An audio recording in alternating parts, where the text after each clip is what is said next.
My name is Dan Hartman. I'm running for Duluth City Council, and I'm running for City Council because I think it's time we stop talking about why we can't do things in the city. Sorry, Jay.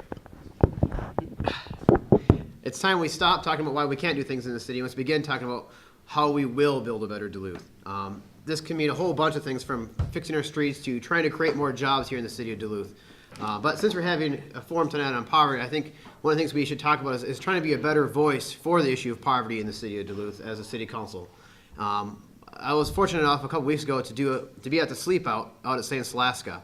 And that really was kind of an eye-opener to me, especially some of the statistics I heard, especially the fact that the average age of someone who's homeless in Duluth is 9.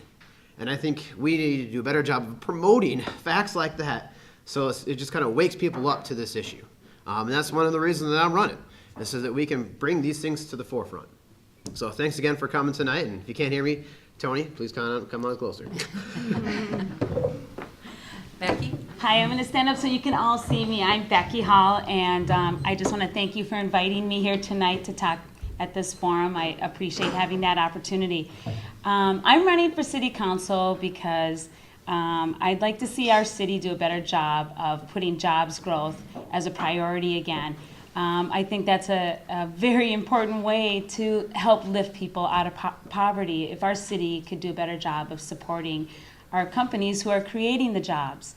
And then by doing so, by growing our jobs base and giving those opportunities to our families, we're giving back to our neighborhoods. We're able to take better care of our families and support them. We're growing our tax base as well, and therefore we bring in more revenue to take care of the people in our community who really need it. So I think addressing poverty is twofold. We need to do a better job of addressing those who really need it, but also we need to be more aggressive and more proactive in supporting businesses who want to create the jobs for our families. And my experiences in economic development, I've worked with cities all over Minnesota to do just that, to help companies grow those jobs so that families can do a good job of taking care of their own. I feel fortunate, my husband and I, that we get to live in Duluth. I didn't grow up here. We moved here purposely because we believe this is a great place to raise our family. And it's because of a job. And I know that we can do a better job of that here in Duluth and putting that as a priority again. I think for far too long, you look at these statistics, and we've read about them. For far too long, our families are struggling in this community. And I would like to be a proactive voice in supporting them and giving them opportunities so they can stay here and our kids can stay here someday. So thanks again for having me. Sorry. This is a new.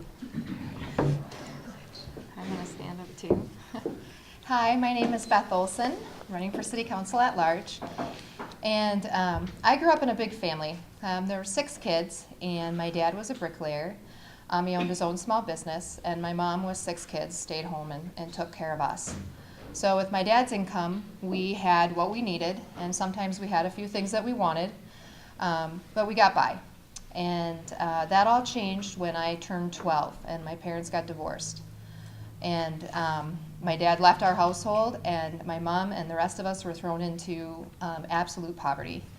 My mom was 1 year away from a college degree. She had started going to school. And so she went to try to get assistance to be able to finish college so she could get a job to take care of us. When she went to go seek assistance, what happened was she was told, you don't qualify because you're in school and you're going to have to quit school. You can just go get a job doing whatever. Well, she said, if I finish this, then I'll have a job that will actually be able to take care of my kids. I said, well, that's not the way it works. Well, my mom persisted and talked to the social worker. And eventually what happened was actually the social worker broke the rules. He bent them, and he got around, and he gave her the assistance that we needed for that year. Now, if any of you have ever been on assistance, you know that that assistance doesn't go very far in a month. And so by the end of the month, you start to run out of a lot of things. We were really fortunate because we had a lot of neighbors, and my mom had a lot of family friends that knew that. And at the end of the month, when times were getting tight, sometimes we'd wake up and there'd be a bag outside of our door that would have paper towels in it or food in it that would help us to get by until the next check came the next month. Now, things went on as she graduated college, and things got better for my family. But this left me, it was a very strong impression in my life and a very important time, because what it taught me was two things. One, that policies that we set as government absolutely have to work for real people. They have to make things easier and they have to make things possible. And two, that when the community works together, that we can really help support people. Those are two reasons why I'm running for city council. Thank you very much.